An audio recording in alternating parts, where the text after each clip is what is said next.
3 pekan kasus pembunuhan petani di Desa Kasiraja masih belum ada titik terang. Polres Ogan Ilir masih terus melakukan penyelidikan dengan memeriksa keterangan saksi-saksi.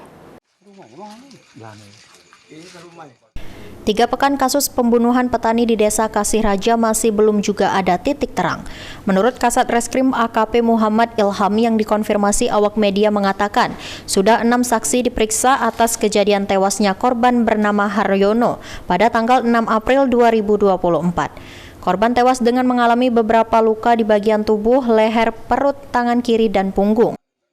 Kami dari Polsek sudah memeriksa 6 saksi. Kalau statement nanti dari Polsek aja. Tapi kami yang Kasiraja ya? Yang Kasiraja? Iya, Kasiraja desanya.